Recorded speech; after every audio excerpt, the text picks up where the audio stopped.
Ernest sat in his car in the driveway for a full 5 minutes, engine off, rehearsing the lie that might unravel his entire marriage.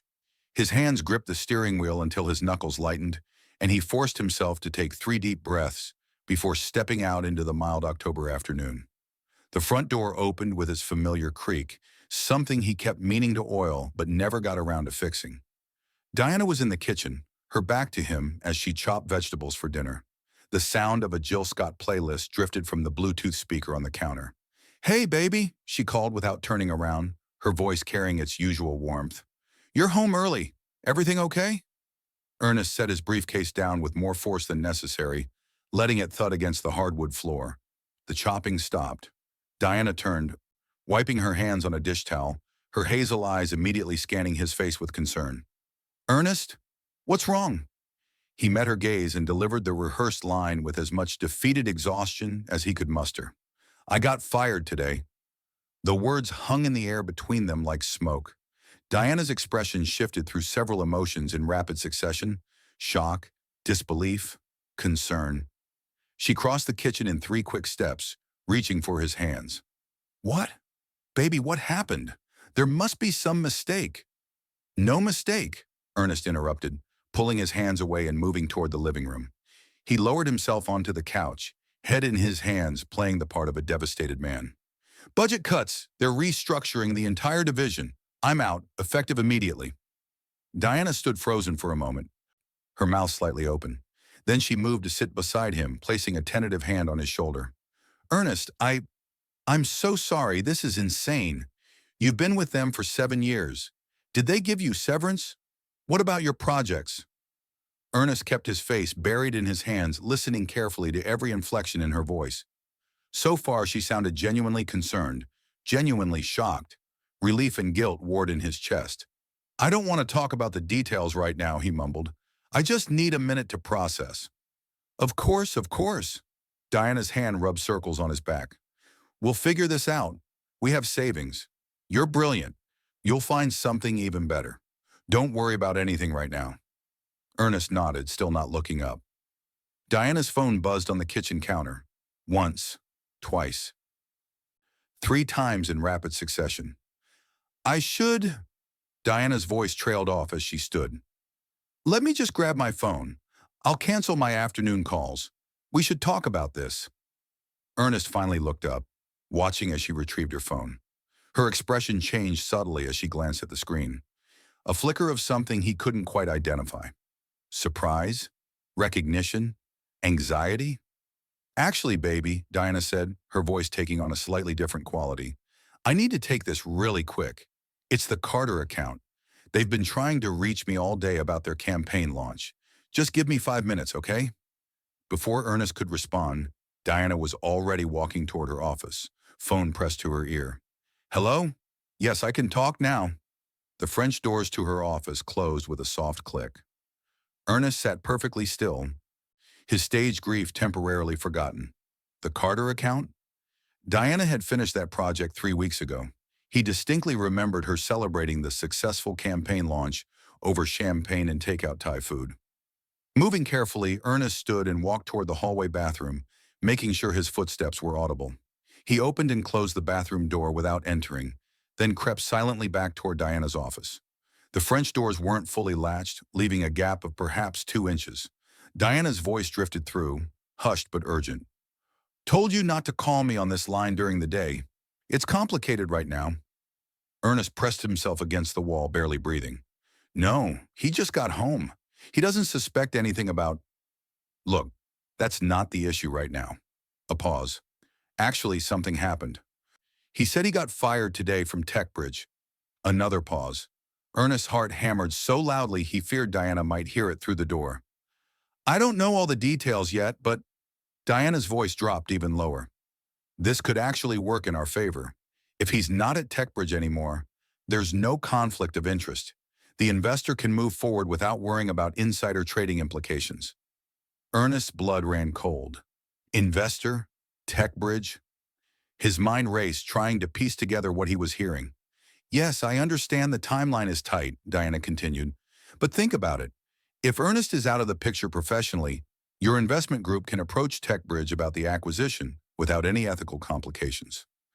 The fact that my husband used to work there becomes irrelevant. The words hit Ernest like physical blows. Acquisition? What acquisition? Listen, I need to go. He's in the bathroom, but he'll wonder what's taking so long. I'll call you tonight after he's asleep. We can finalize the details about the information I provided. A pause, then Diana's voice softened in a way that made Ernest's stomach turn. You know I'm doing this for us, for our future. The commission on this deal will set us up for years. Ernest backed away from the door, his legs unsteady. He made it to the bathroom just as Diana's office door opened. Turning on the faucet, he splashed cold water on his face, staring at his reflection in the mirror.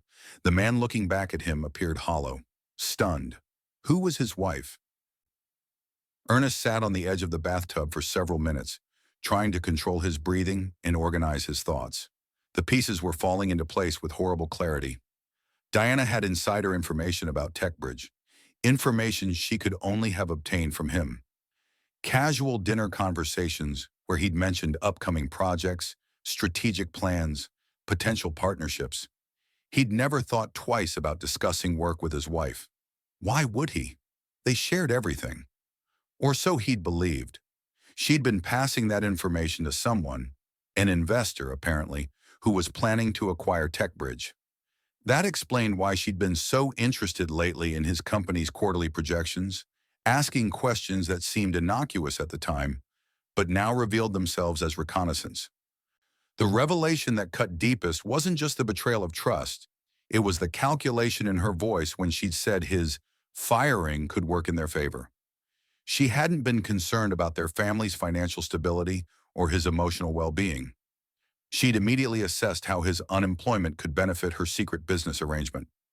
A knock on the bathroom door startled him. "Ernest, you okay in there, baby?" He forced his voice to remain steady. "Yeah, just needed a minute." "Take your time. I made you some tea. It's on the coffee table when you're ready." Ernest listened to her footsteps retreat. He needed to think strategically now. Confronting her immediately would only put her on the defensive, allow her to construct explanations and excuses. He needed to know the full extent of her involvement, who this investor was, and exactly what information she'd compromised.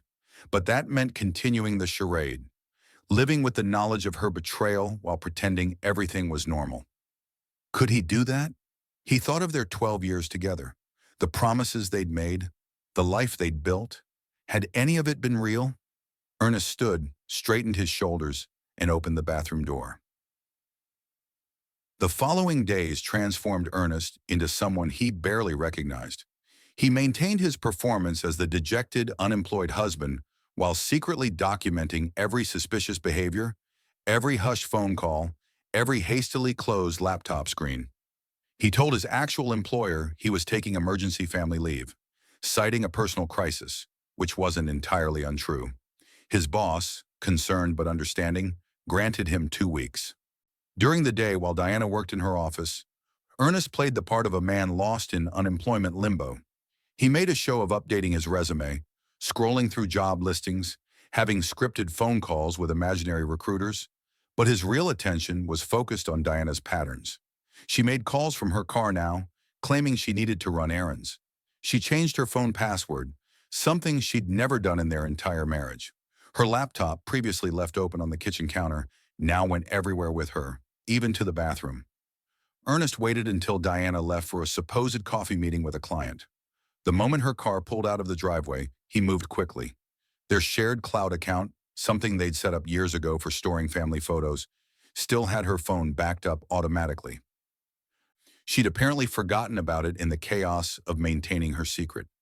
What Ernest found made his hands shake. Text messages with someone saved simply as M, detailed months of information exchange. Diana had provided detailed intelligence about TechBridge's upcoming merger discussions, their intellectual property portfolio, internal financial projections, and personnel vulnerabilities. In return, M promised her a substantial commission, $250,000, when his investment group successfully acquired TechBridge at a favorable price. But that wasn't all. Deeper in the message history, Ernest found something that shattered what remained of his faith in their marriage. When this deal closes, M had written 2 months ago, we'll have everything we need to start over. Just you and me, finally, no more hiding. Diana's response, I know. I'm tired of pretending too. Once the money comes through and I figure out the divorce logistics, we can move to Charlotte like we planned. I just need to time this right so I get what I deserve from the settlement. Ernest sat back, the phone trembling in his hands. She wasn't just betraying his professional trust. She was planning to leave him entirely, using information stolen from his own dinner table conversations to fund her exit and new life with this mysterious investor. The front door opened unexpectedly. Diana called out, Ernest, I forgot my portfolio. He barely had time to close the cloud app and set his phone down before Diana appeared in the doorway, slightly breathless. Hey, she said, her eyes sweeping the room. What are you doing in here? Ernest gestured vaguely at the desk. Looking for my old business cards? Thought I might reach out to some former colleagues about opportunities.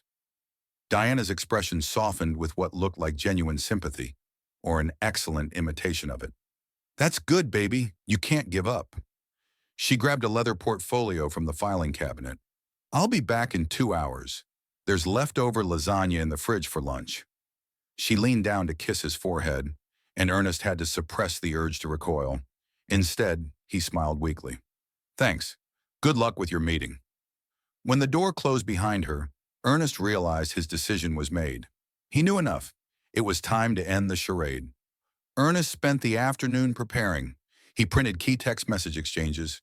He documented dates and times of Diana's suspicious calls. He contacted a divorce attorney just to understand his options, he told himself, though he knew the marriage was already over. That evening, he cooked dinner, Diana's favorite, blackened salmon with roasted vegetables and garlic mashed potatoes. He set the table with their wedding china, lit candles, and opened a bottle of the wine they'd saved from their anniversary trip to Napa. Diana arrived home to the unexpected scene, confusion and pleasure warring on her face. Ernest, what's all this? Sit down, he said calmly. We need to talk. Something in his tone made Diana freeze. Is everything okay? Actually, I have a confession to make. Ernest pulled out his chair and sat, gesturing for Diana to do the same. I didn't get fired. Diana's face went pale. What? I made it up. It was a test, Diana. A test to see how you'd react, what you'd do. Ernest kept his voice level, almost clinical. And you failed spectacularly. Ernest, I don't understand what you're... I heard your phone call that first day, about the investor, the acquisition, TechBridge. He watched the color drain entirely from her face. So I did some investigating of my own. I know everything, Diana. The information you've been selling, the commission you're expecting, the plans you've made to leave me and move to Charlotte with your business partner, or should I say, your lover. Diana's mouth opened and closed soundlessly. Finally, words came tumbling out. Ernest, please, let me explain. Explain what? That you've been systematically betraying me for months? That you've been using intimate knowledge from our marriage to commit what's probably corporate espionage? That you were planning to divorce me and fund your new life with money made from stabbing me in the back? Tears welled in Diana's eyes, but Ernest couldn't tell if they were genuine or strategic. It's not. It's more complicated than you think. Then uncomplicate it for me. Ernest leaned back, arms crossed. I'm listening. What followed was a confession that somehow managed to be worse than what Ernest had imagined. Diana explained that she'd met Marcus, the investor, at a marketing conference 18 months ago. What started as professional networking evolved into something more. Marcus's investment firm was always looking for acquisition opportunities, and Diana had casually mentioned her husband worked at a promising tech startup. One conversation led to another. Marcus suggested Diana could earn substantial consulting fees by providing market intelligence. Diana, whose freelance income had been inconsistent, was tempted by the financial security. She rationalized that the information she shared wasn't truly confidential, just industry insights anyone might deduce. But the relationship with Marcus deepened. The financial arrangement became personal. They began planning a future together, one that required Diana to extract herself from her current marriage with sufficient assets to start fresh. I never meant to hurt you, Diana sobbed. I just... I felt trapped, Ernest. We've been together since we were so young. I started wondering what else was out there, and Marcus made me feel alive again in a way I hadn't in years. Ernest listened to it all with an expression carved from stone. When Diana finally fell silent, he spoke quietly. You had choices, Diana. You could have come to me and said you were unhappy.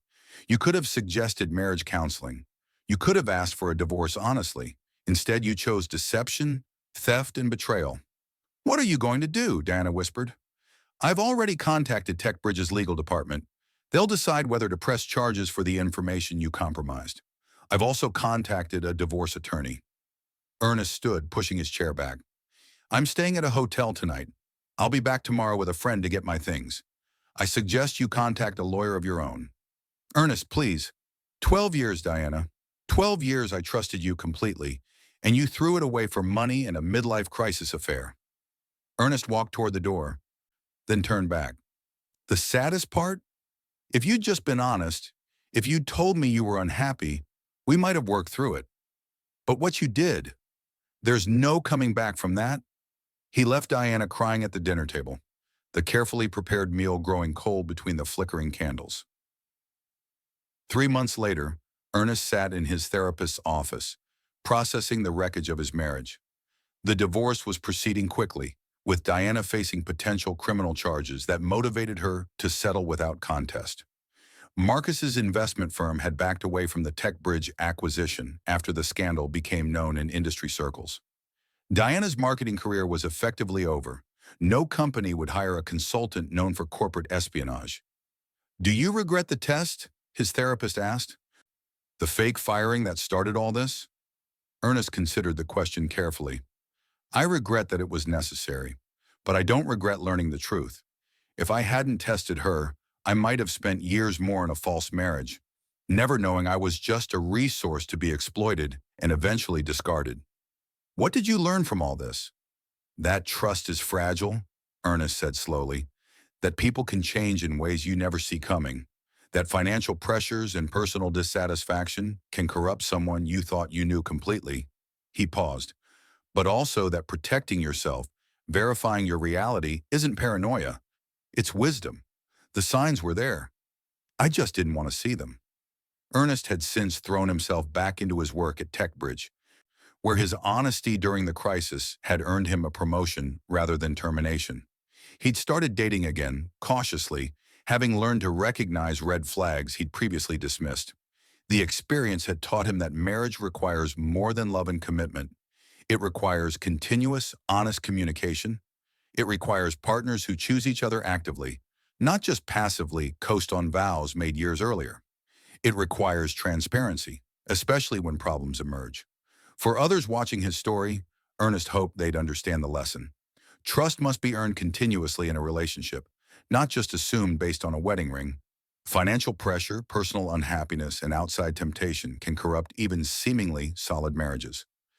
Communication is essential, both speaking honestly about your own needs and creating space for your partner to do the same. And sometimes, when instincts whisper that something is wrong, those whispers deserve attention rather than dismissal. Ernest's test had destroyed his marriage, true.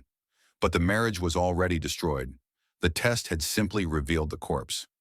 As Ernest left his therapist's office and stepped into the bright Atlanta afternoon, he felt something he hadn't experienced in months. Hope. Not for reconciliation. That door was closed and locked forever. But hope that he could rebuild his life on a foundation of hard-won wisdom, never again taking trust for granted or ignoring the warning signs his instincts provided.